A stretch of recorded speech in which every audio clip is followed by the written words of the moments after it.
You're listening to Secrets of a Bridal Seamstress podcast. I'm your host, Nadine Bozeman. In this podcast, I'm sharing business systems and strategies specifically tailored to the bridal sewing industry so you can build your own modern and profitable bridal alterations business. Join me as I also get to chat with fellow seamstresses and share their personal success stories. I'm so glad you're here and that we can grow together in this unique trade.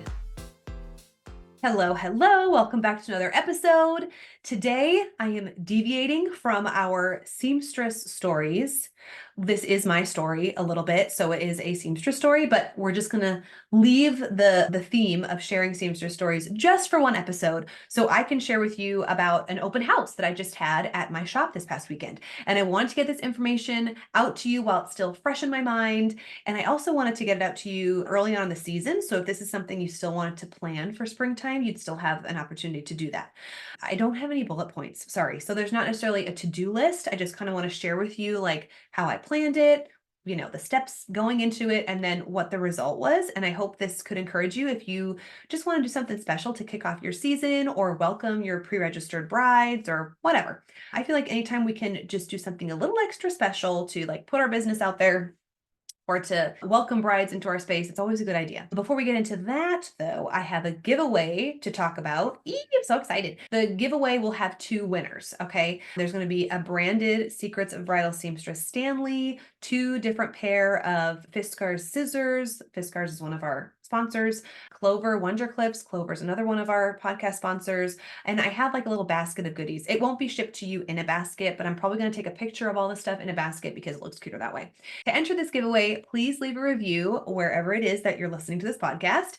And your reviews actually go a long way. They help new listeners find us, and they're going to help some other bridal seamstresses who are looking for community, who are looking to hear stories that resonate with what they do every day. So your reviews truly do make a difference. And if you can take a screenshot of the review that you leave, you're going to want to post it on Instagram, on your stories, tag me in the stories. And that's just so that I can for sure see that you're leaving a review and that you're entered into the giveaway, because sometimes I can't always like look into the reviews or open up or see who it is that left the review if your name isn't like your username. So make sure it counts and send me that screenshot so you can be entered in the giveaway. This is going to be going on for the next few weeks at least, and then I'll be sending out those packages to two winners. Okay, here we go. Let's talk about the open house.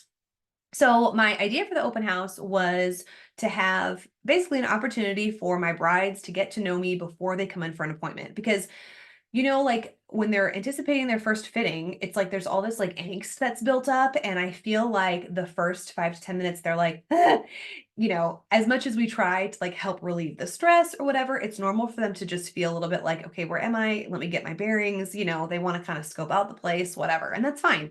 And then, the further we get down the line, in the fitting, the more comfortable they feel. So my first thought was I kind of want to eliminate that first step and just give people an opportunity to like find out, where they're going to park, how they get to the shop. They can just like have an interaction with me in person, and that's fun for them. And also, let's get real, brides would love an additional opportunity to talk about their wedding dress, bust out the photos, whatever. So that was kind of the original plan that I had. And I was thinking about this like about like December, like that'd be cool to do at the beginning of the year. What I also thought is when I opened my shop in 2020, I never had like a grand opening. I mean, I hosted some like markets and some pop-ups and stuff, but nothing specifically for brides. Wait, I take that back. I did. In 2021, I had like a bridal boutique show because every major bridal expo was closed in my area. So like the Seattle wedding show wasn't happening. These big bridal expos were canceled. So I just had like a little boutique sized one in my shop, and I had actually like 7 vendors. I don't know how we fit them all in there. And then at that time, we had a lot of restrictions on, how many people could be in a space at a time. Probably your state was similar. I don't know, because I feel like Washington State, we had pretty intense regulations. But what we did is we like numbered how many brides could come in at one time. And it was just like a 4-hour event. And we had like 60 brides come through. It was crazy. So I knew I didn't want to do something that extreme because that was like so much planning. I had to get like sponsors and like, these local businesses to contribute to our swag bags. And it was just like a really big deal. So I'm like, okay, I don't want to do that. But I do want to just open up my shop and give myself a deadline to get stuff cleaned up. Because, okay, it's like a new season. So I wanted to have like fresh new plants. Some of them died over winter, whatever. Don't want to talk about it. I know that I can't have huge like palms or like big plants in the shop because I feel like the air that's always running in there like just kills the big plants. So I just wanted some fresh plants. I wanted to finally get some new rugs because you know those area rugs that like they almost just need to be replaced. Like you just have this rotation of replacing area rugs when you have high traffic. And so it was like, okay, this is the year that I need to get new rugs. I wanted to just redecorate a little bit. And I felt like giving myself a deadline, like, okay, people are going to come in. You got to clean your sidewalk. You got to get new flowers, all the things like gave me a deadline. I don't know if I'm like psycho to think that, but like it helped me get that done. Okay, so that was a little bit of the motivation as well. It's like, let me just get a fresh start and make sure all the stuff's on the walls that I want on the walls. The only thing that I didn't get done is I really wanted to have my veils, like my veil collection unveiled. LOL, pun intended. But that didn't happen. And I'm like, okay, I just have to give this up because I don't want to like die over this like veil creation and whatever. People didn't even have time to look at veils, turns out. So anyway, it was all fine. So that was like another motivator. It kind of been a while since I had led some kind of networking-ish event for local vendors. And so I'm like, I think it's time that I step up and do something like that. I used to be so much more active and I don't know, I think part of me just got really comfortable because I was already booked, which you know what I'm saying. Like, I know that sounds bad, but it's like, well, I just didn't really need to put as much effort into like the connections because I felt like, well, I'm booked. I'm good. I don't need like the word of mouth to be like working all the time. But that's not the right attitude to have. And so I'm like, okay, I just want to be putting forth more effort into like my local community and how do I help other local vendors and just kind of like keep those relationships going. And I was really excited to do that. So all of these things were kind of ruminating in December. And then basically I picked a date, end of February, just nothing special about it. I was like, that's the weekend that I could put this together in time for. Okay, great. So I picked a weekend and then I knew that I didn't want my open house to be just about me because I'm not exciting enough to draw in brides, right? Like they'd be like, okay, well, I'm going to see you anyway in a few months. So what's the point? And like I mentioned before, I wanted this to be an opportunity to connect with other vendors and just, kind of dip my toe back into being like friendlier. I'm not unfriendly, but you know what I'm saying? It has to be intentional. And sometimes like if you're not intentional, like a season or two will pass when it's like, oh my gosh, I haven't connected with anybody besides like the bridal shops that feed me their brides. You know what I'm saying? So anyway, I reached out to 4 specific vendors. I wanted to think of vendors that would be farther down the line in the bridal booking process, right? So I'm not going to be inviting like a bridal shop. I'm not going to invite a wedding planner or like a major caterer or photographer because I feel like those are the vendors that are booked really early on in the engagement process. And the brides that I wanted to come to my open house already had their dress. Most likely they were already booked with me. And they just kind of wanted to add some extra things onto their wedding day plans or their bridal shower plans. So I invited a local baker and she actually specializes in like little cupcakes and they're so good and they're so cute. And so she doesn't necessarily like to do tons of weddings, but she does love like the smaller events. So perfect, perfect. And then I invited another gal who makes these beautiful charcuterie boards, like, shaped as hearts or whatever. Like they're these huge grazing tables. She also does, oh, what's it called? Like you can build your own charcuterie board, like a class. And now I'm going to like host my own class once I figured that out. Anyway, okay, that's another project down the road, but she would be perfect for like bridal showers, for even like the wedding day, like the morning, that brunch, where brides and their parties like need stuff to eat, which is funny because she actually like booked so many of those. So that was perfect. And then I have one of my girlfriends just started like a portable spray tanning business, which is so cute. So she came to promote that. And then another one of my friends has this awesome hair and makeup studio. And she's like won all these local awards. It's like she's incredible. And she uses that makeup that like makes your face look like you have a filter on. You know what I'm talking about? It's like I couldn't stop staring at her yesterday because I saw it in photos and then I was like, oh my gosh, that's your real face. And it just looks amazing. So she came and one vendor was set up like in my little like waiting room area on the couch. Another vendor had like a 4-foot table. And then 2 other vendors had little bistro tables that I just rented, from our local party supply store, whatever. So they were standing and some were sitting and it was like very casual. My shop was so clean. Like I had vacuum lines. It was very exciting. I just picked up some fresh flowers. So things just felt bridal and pretty. And it was just nice and clean and open. It was a beautiful sunny day. Okay, I'm getting ahead of myself. So I confirmed with those few vendors. I didn't charge them anything to show up. Now, in the past, when I hosted like my big like bridal boutique, and I had all the sponsors and I was putting together the swag bags, and it was like a lot of my time that was put into this bridal show. I did charge like a small like booth fee, basically just to pay for the snacks, right? I wanted help to cover the snacks that I was offering the brides. So these vendors, they just came for free. And I think that's like anytime you can serve each other without expecting something in return or expecting to be paid, I think it goes a long way. You know what I'm saying? And it's like I've been gifted with a space that I'm able to open up to the community. Like them, whether they show up or not, it's not going to affect my rent that I pay. You know what I mean? So it's like it worked out great. And they were honestly being such a blessing to me by just showing up and having their beautiful tables and being engaging with my brides that like I felt like were doing me the service. So I didn't feel right about like charging them. Obviously, you can do what you want. And if you gauge that like this is going to be so much of your time and you feel like you deserve some type of booth payment or whatever, if you decide to do something like this, obviously there's nothing wrong with that. But I just didn't feel like I had to do that. So after I kind of nailed down the vendors and I had my date in mind, I had a really simple marketing plan. So number one was to email all of my brides that had pre-booked with me. And I sent them 3 emails total. So like I drafted, this like cute email with like lots of emojis. I just used my Gmail account. I didn't use Flowdesk or any kind of subscriber service because just like I keep my bride's contacts in my little spreadsheet or however it is that you organize your bride's contacts. And, I want you to think about too, even if you're not organizing an event like this, you have those emails before these brides start working with you, right? So what are we doing with those emails? I'm not trying to say like, okay, sell to them all year, but you do kind of want to think about, okay, how could I use this for my business or how can I help them along the way? A little bit more intentionally instead of just sending that booking link out 3 months before we're going to start fittings. So I sent them one email that announced the bridal open house, and that was like 4 weeks before the event. And then I sent them a reminder email 1 week before and then 2 nights before.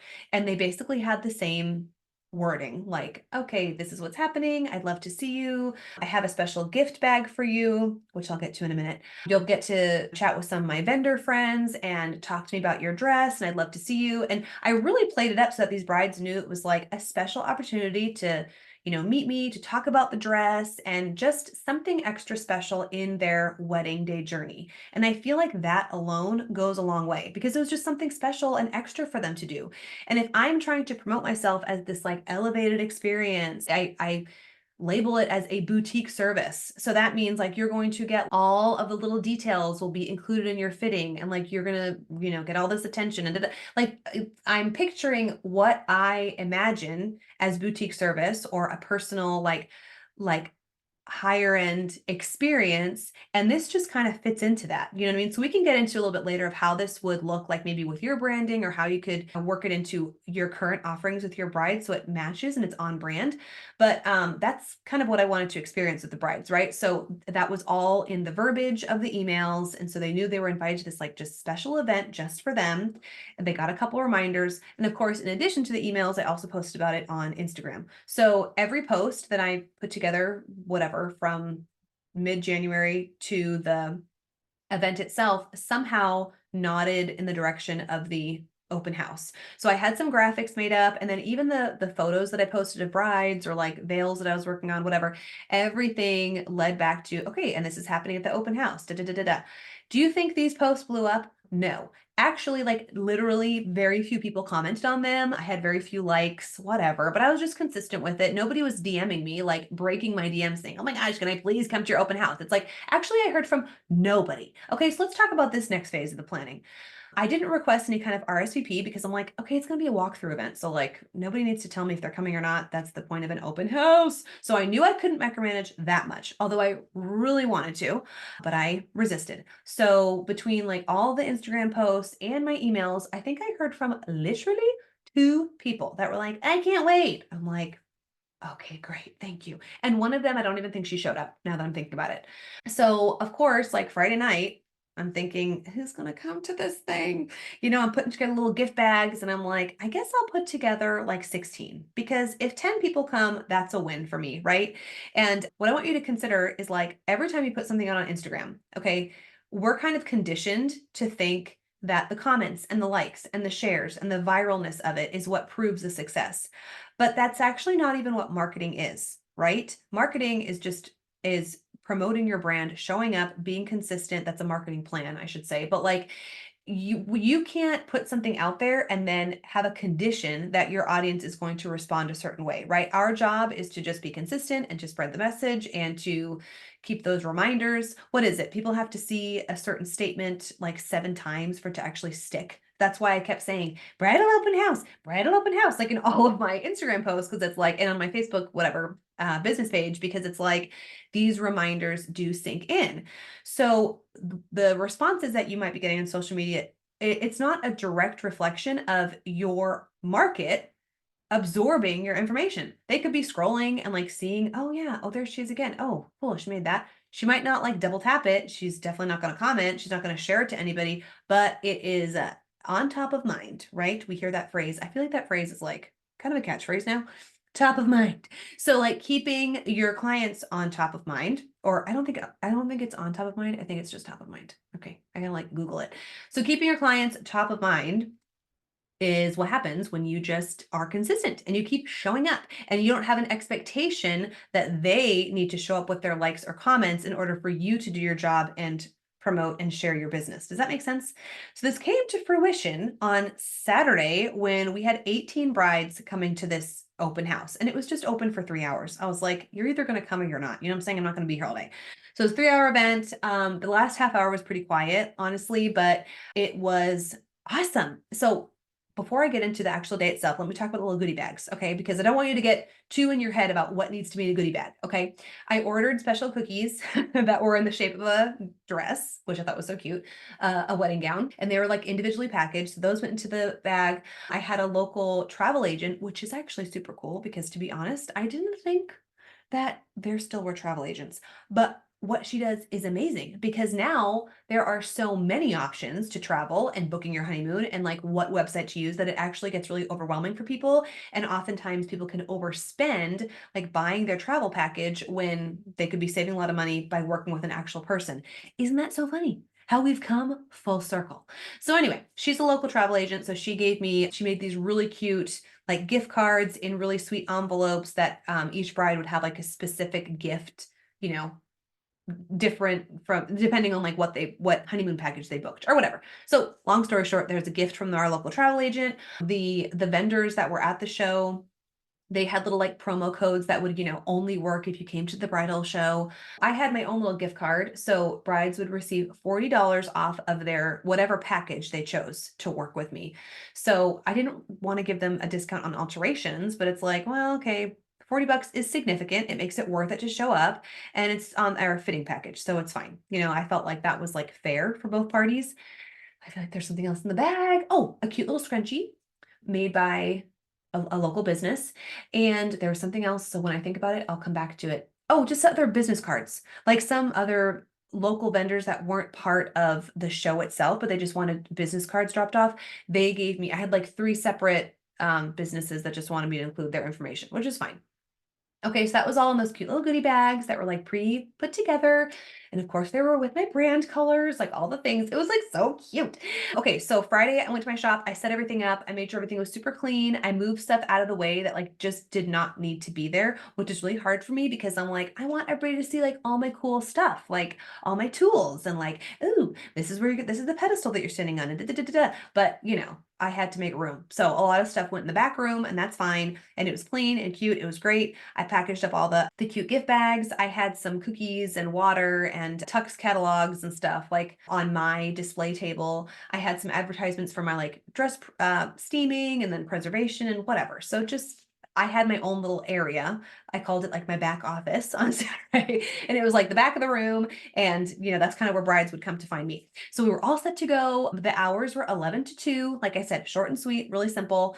And it was such a wonderful day. The vendors showed up. They didn't have huge displays. It was pretty simple. So they came at like 10:15, 10:30. It was a great opportunity for us to just like chat before brides came and everybody kind of shared of like, okay, where they were in their planning for the season and how many more brides they wanted to book before they would actually feel like 100% like full or whatever. So it was like cool conversation happening.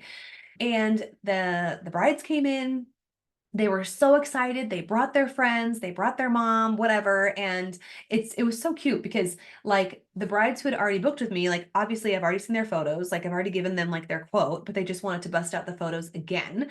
And it was so fun. Like I enjoyed it way more than I thought I would, because sometimes when you're planning this kind of events and you're like, okay, oh, I'm just so excited to go back on my couch, which obviously that was fun too, to get my pajamas back on.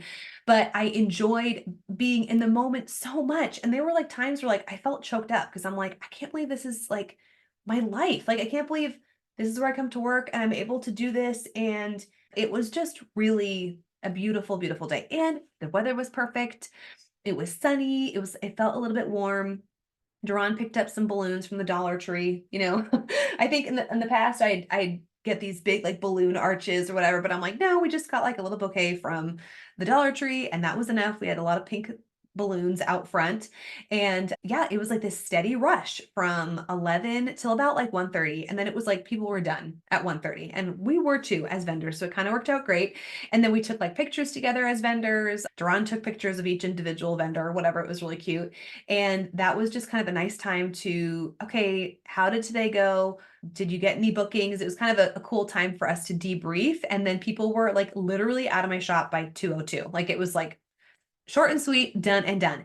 And let me tell you, what was so cool about this event is even though, there were fewer brides that would come through, say like a wedding show, each bride booked with my vendors. So the vendors were like, there had actually been an event last weekend. I didn't go to it, but there was a local wedding show. And so I think they had, I don't know, like 25, 30 vendors. I mean, it wasn't huge, but they had a really decent turnout. I think they had like something like 65 couples go through. So it was a great day, but my vendors told me like they didn't get bookings there, but they did get bookings at mine. And I think it's because it was like, okay, there had to be that eye contact and like the conversation, like literally the brides would just like walk in a circle in my shop and like hit all the vendors, and just fill in the blanks. And so that's kind of where your strategy comes into play when you're choosing which vendors actually make sense. Because, like I said, if you're choosing vendors that have already been chosen and booked farther back in the wedding planning process, it's not really going to be a service to your brides or to the vendors. It might be like a waste of their time. So thinking of like, okay, what's left to book and then going from there that worked out really well. So what I thought was interesting, and this is what I need to fix for next time, I was not expecting so many brides to come who I hadn't had contact with. Like they were not booked with me and they just saw it on Instagram. Like probably I would say half of the brides who came were not booked with me. And they were like, "Oh, I just saw it on Instagram." And I'm like, "Oh, you didn't like it." But here you are. So that's where that comes into play too. Like what happened with the Instagram post didn't matter, but they made me money. You know what I'm saying? So, and I know I've talked about this before where it's like just being consistent with how you show up and understanding why is it that we're on social media and who are we serving? Sometimes when we think about like, okay, well, my peers, like my seamstress friends don't really think this is a cool post. Doesn't matter. They're not giving you money, right? Are your posts and is your marketing language actually reaching your client? And if they're not exactly responding, it doesn't mean that it's like a waste. It could just mean that they're tucking it away, but they're absorbing that information. And that's what happened with, yeah, like 9 of the brides that showed up. I'm like, oh, and here you are. But here was the problem. And this is kind of still what I'm like, oh, what do I do? Because I'm booked for June, July, August. Do you know what I'm saying? So these brides who are coming in, they're like, oh yeah, I'm an August bride. And I'm like, ugh, like I'm done. You know what I mean? Like I don't want to take any more of these August brides.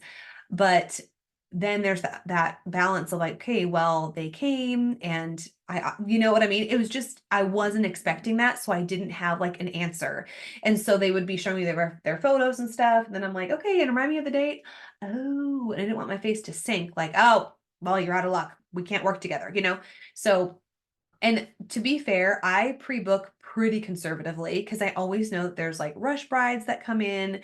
And especially this year, I pre-booked really low because I'm like, I always pre-book way too high and I don't want to be stuck in that position again. So that I think was like the grace of this story is like I was, like I said, really careful with my pre-bookings up to this point.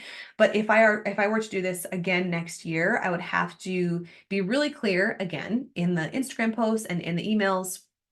Well, not so much the emails because the emails just went out to my current brides, but I'd have to be a little clearer of like who this is for, or like, okay, if you come, there's not a guarantee that we can work together if you haven't pre-booked yet. So it's just really interesting.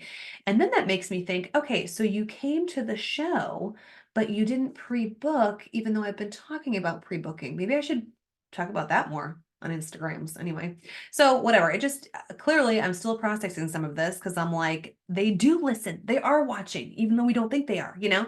So that is one thing I need to like kind of tweak for the future, like make some changes. I don't know. I don't know what that would look like or how to like not have that happen unless I hosted this earlier in the year, like second week of January. Oh, I think I just solved my problem.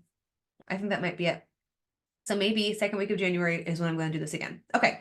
So maybe you're thinking, this sounds like fun. I want to do this. Okay. Now you have some ideas if you want to host this in your own shop. And if you're thinking of this, like, please reach out. Like, I'd love to chat with you about it or whatever, if you want to talk through the details. But maybe you are like, okay, well, my studio is at home. And as much as I love the idea of an open house, I don't want to open up my entire house. Like, how do I do this? So I think that's a great idea. And you can still organize something like this, even if you work from home, but you don't necessarily want to open up your home. And I get that because when you have an open house, your address, like your personal information is going to be out there. And I know a lot of you, I was the same way when I worked from home. Like I didn't have my address out there. It was like, once you're booked with me, that's when you'd receive my address. Please don't just drive by my house, right? Or like pass it on to your neighbor. So anyway, what you could do instead is find just a cute meetup spot. And this could be something as simple as like finding like a restaurant that has an additional room. You don't need to rent like a wedding venue, but just think outside the box.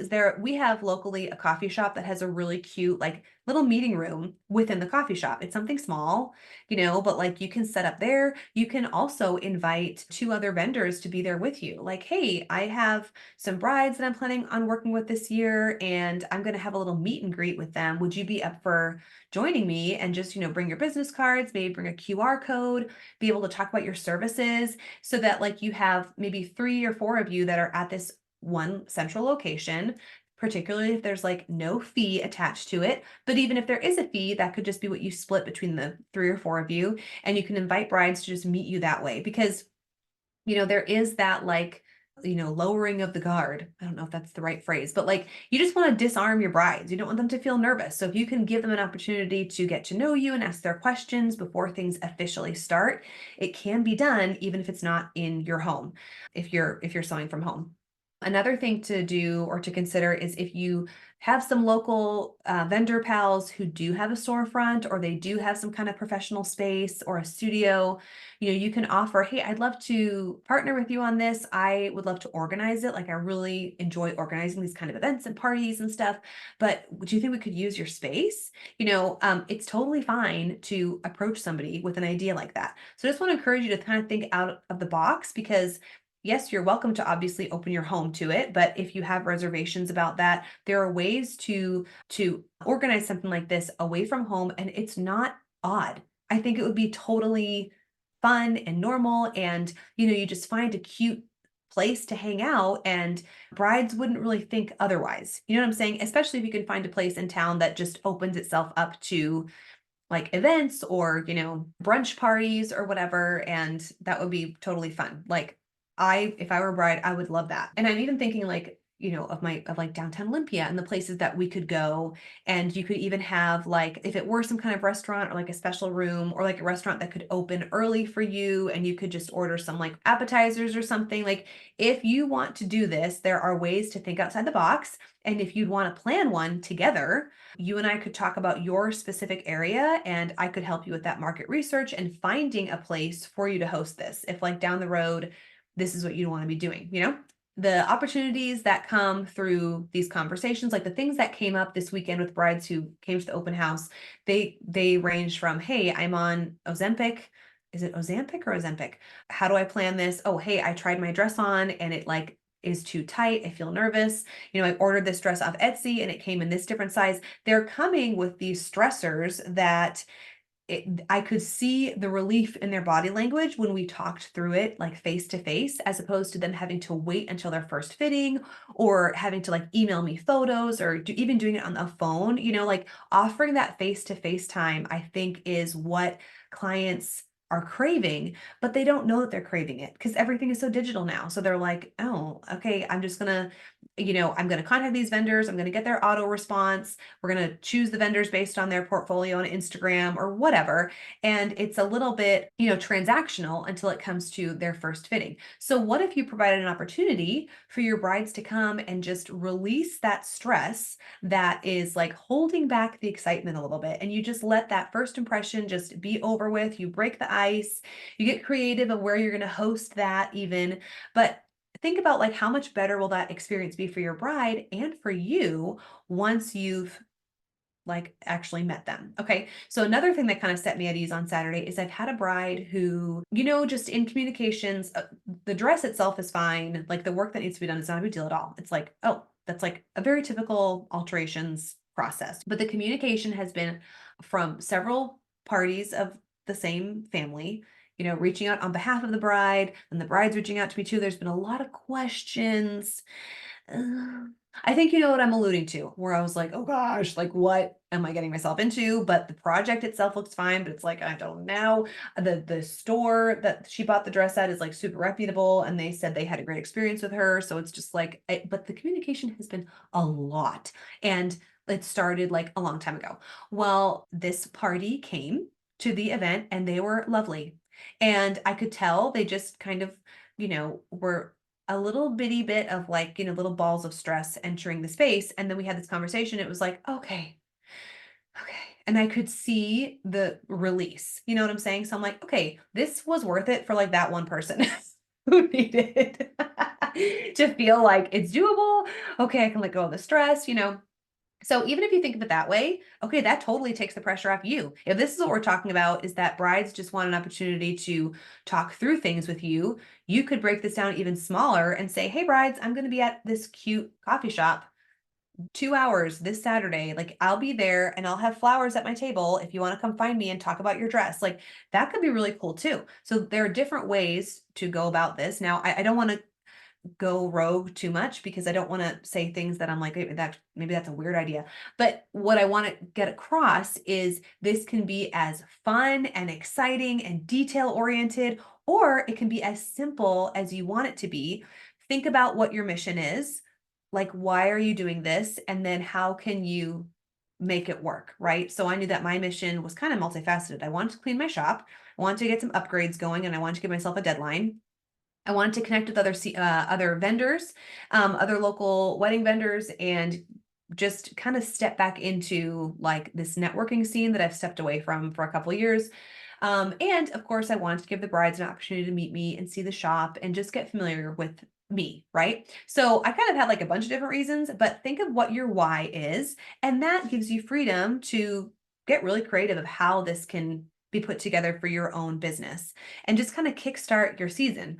Or, ooh, now I'm getting really excited. You could also do this like at the end of your season. If you want to start promoting like the pre-booking process, you could do this especially around like holiday time, which I know holidays are so busy, but you think about how many brides are engaged between Thanksgiving and New Year's. So you could plan again, if this is kind of like a casual, hey, a meetup or like I'm going to be at this coffee shop or whatever, you could wait to do this like at the end of your season and kind of ramp up the pre-booking announcements, whatever. Okay. So I don't know. If you want to talk more about this, you can reach out and we can have a call and like think about how this could come to fruition for your shop and really be on brand with what you want to offer and who you want to serve. Because I feel like my event really represented me and like Sweet Francis Sewing Co. and like the brides that I want to attract. And it was just lovely and it was easy. And like, because I love playing that kind of stuff, it was really fun for me. So we want to make something fun for you that doesn't sound like a huge stressor, but could just be a blessing to your business and your brides without causing you to lose sleep,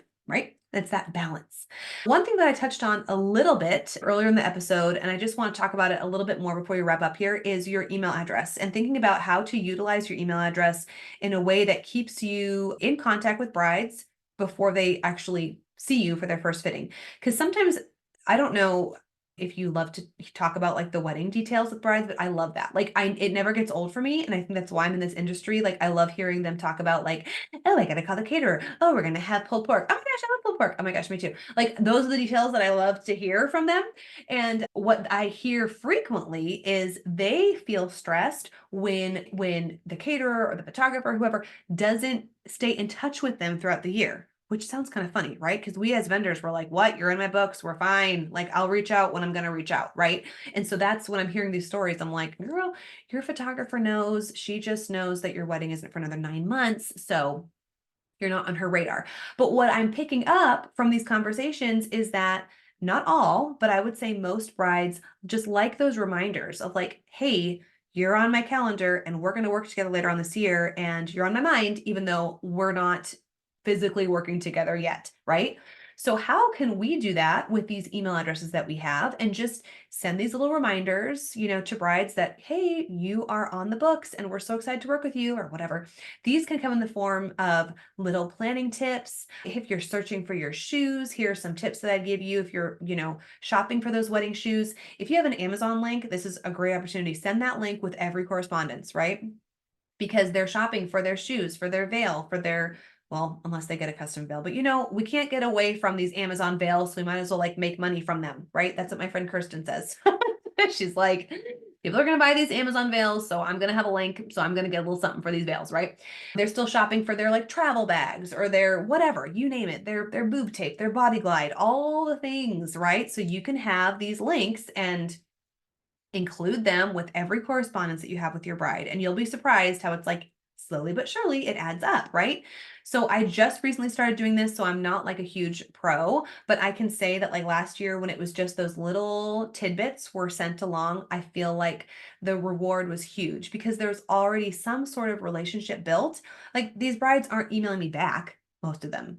Some of them did email me back, but most of the time they knew that it was just a check-in and like I would send like like I said, their shoe shopping tip or like a little like skincare tip or like packing your snacks for the wedding day. Like, hello, they love it because they love just talking about the wedding day and like them being a bride.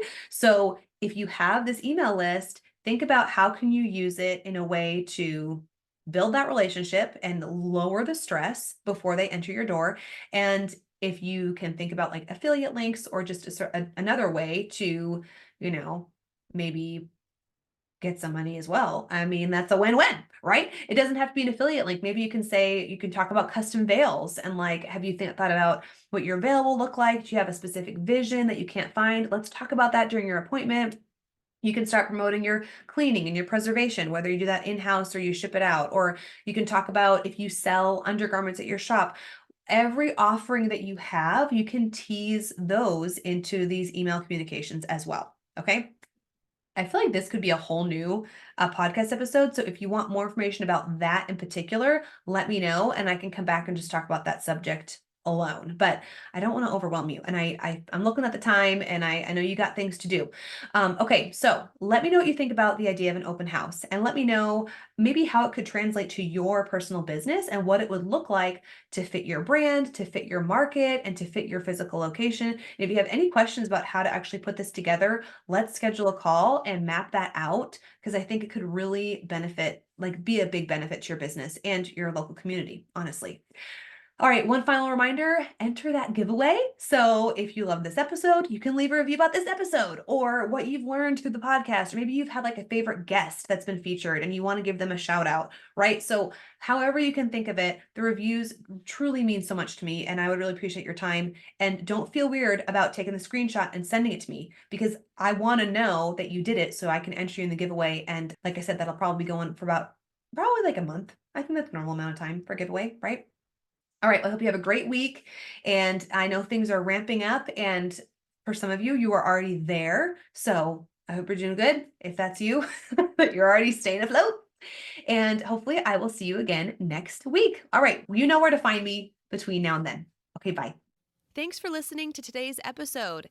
If you like what you heard, please subscribe and share this podcast with a friend. And if you're feeling really generous, leave a review. Thanks, everyone.